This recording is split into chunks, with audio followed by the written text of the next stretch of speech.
Hello everyone, Keir Smith here, back with another video, and today's video is a contest entry for my good man Mike's channel over at MGK Boston. He's on his annual push to 1 trillion subscribers and he's almost there too. And he's asking his fellow YouTubers and content creators to go over to his channel, subscribe, and then answer these 10 questions that he's set. In return, we all get entered into a prize draw for a very generous $50 Amazon voucher. Not only that, if you are lucky enough to live within a 40 or 50 mile radius of the Buffalo area where Mike lives with his wife Patty and Colton the cat, you could well get a homemade cheesecake lovingly made by Patty herself, delivered by Mike to your front door. How about that? So if you're watching this and this is of interest to you, go over to Mike's channel. I'll leave a link to his channel down in the description below, and subscribe and post a video. We've got until the 14th of February, Valentine's Day, to get the entries in, and the draw will then be made by Mike and Patty on the Saturday 15th of February. I'm a long-time viewer and a big fan of Mike's channel. He's a great host and he has an eclectic taste in music, to say the very least. He's always holding up an interesting bunch of records, most of which I've never heard of or seen before, and it often inspires me to go out and buy new music after seeing these records that he holds up, which is why you can see behind me CD copies of Band of Horses and Grace Jones, which I bought after seeing on Mike's channel. Elsewhere, I've surrounded myself with things that I know Mike likes, so we've got Grateful Dead albums here, a live album, and Working Man's Dead. I know that Mike's a big Grateful Dead fan. I know he also likes The Verve, Simple Minds, New Gold Dream, and The Cars debut. We've got Rush representing Canada at the back there, and one of Mike's Desert Island discs, as he said, is Dawn by Mike Oldfield. And as Mike likes a bit of country too, I've got the legendary Marty Robbins there in the corner. So this set today is a loving dedication to Mike. Anyway, these 10 questions, here are my answers.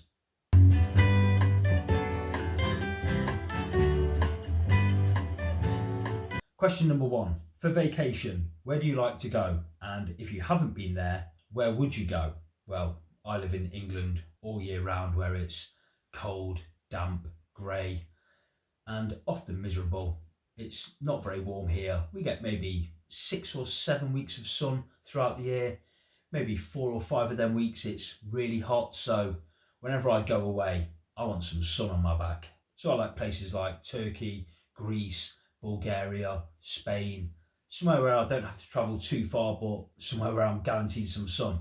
Of places that I haven't been to and I would like to go, I'd love to go to America. I haven't decided where yet, but it's definitely on my wish list. And I'd really like to go to India, I think, for the sun, the music, the food, the clothes, and possibly a spot of meditation. I think that would be good for me.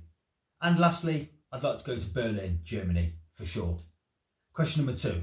Name a solo artist everyone seems to like, but you can't stand. I'm going to go for Ed Sheeran.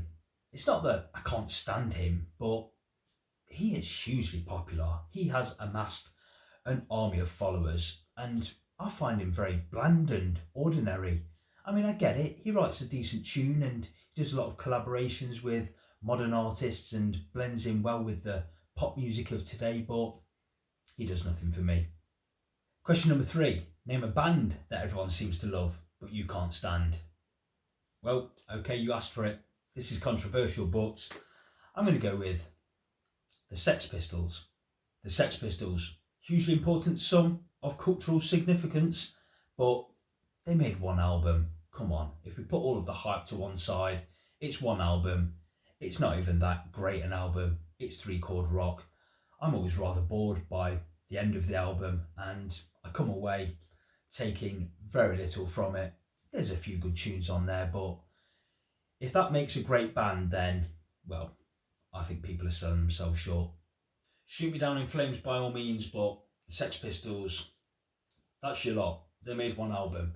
It's okay. Good at best. Merely my humble opinion.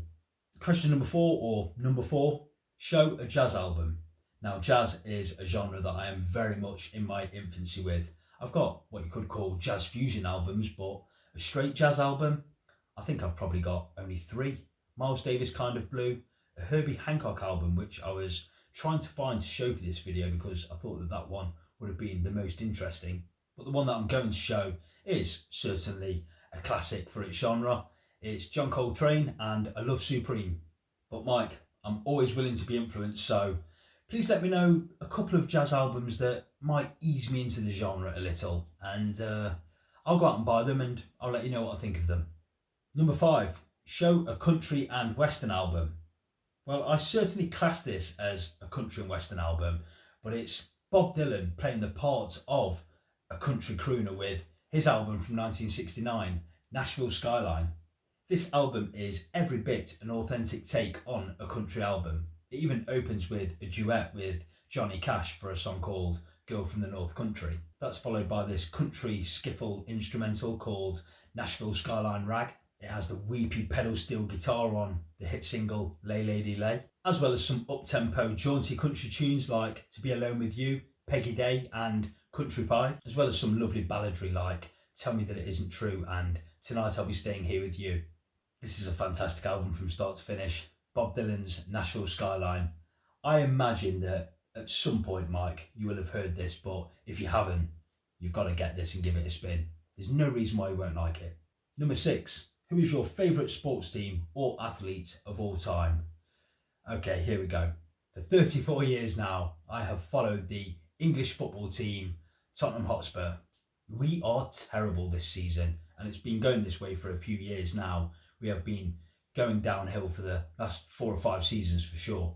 You see, we're run by owners that run the club like a business, and it's fine, of course, it's their business, it's their money, but they invest purely in the business side of the club and very little in the football and playing side of the club, which means our team has got gradually worse, results have got gradually worse, and fans like myself and many of the others who live in London and go regularly to the games, well, we're all pulling our hair out. Anyway, don't get me started, I could talk all night. Number 7, share a concert memory. Well, back in 2003, I went along with my older brother Liam to see Paul McCartney for the very first time. I think I was 22 years old at the time, and it was just the most incredible thrill. I didn't think about it too much in the lead up to the gig, but once we got in the arena and we were surrounded by all the other fans and you could feel the excitement building, and then the lights went down and that iconic Hofner bass, there was a huge silhouette showing that, and then Paul stepped out in front of it and it was just bedlam. It was just incredible. Like, it's him, it's really him. I'm in the same room as him. And after that, it was great song after great song after great song. I can remember being absolutely transfixed by him, and I don't remember talking too much to my brother during the show. It was just eyes on Paul at all times, it felt like. Number 8, give a shout out to a newer vinyl community channel. Well, I'm not sure how you look for new vinyl community channels. I simply see what comes up on my feed, so to speak. I'm sure there's a way of looking for these things. You'd have to let me know because I don't know. But I did see this relatively small channel. I think there's 620 odd subscribers on the channel, which is still more than me, but it's called Madame Sin, Madamcyn. And the guy hosting the channel posted a video which had a rather amusing title. In the video, he holds up 3 records, 3 Bo Diddley records, and he called the video 3 perfect records that are too perfect for the vinyl community scum. That tickled me. I mean, how rude. But yeah, amusing all the same, so let's hear it for Madame Sin. Number 9, show an album by a Canadian artist. Well, I'm a big fan of prog and I really like Rush, so I'm going to show you my favourite Rush album. This is Grace Under Pressure. Only 8 songs, but all good start to finish. In particular, my favourites are the opening track, Distant Early Warning, Red Sector A.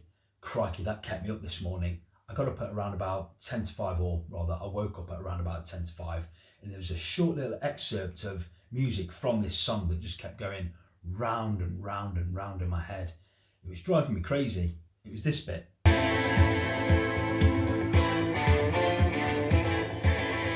Over and over again. In the end, I got up rather early and went downstairs and put the news on and had a cup of coffee and gave in. It would not leave me alone. Well, yeah, Red Sector A is a great song. The Enemy Within, I really like Kid Gloves, but my favourite song on the album is the closing track, the doom-laden synths that drive between the wheels. Yeah, that's one of my favourite Rush songs, and as I say, that's my favourite Rush album, Grace Under Pressure.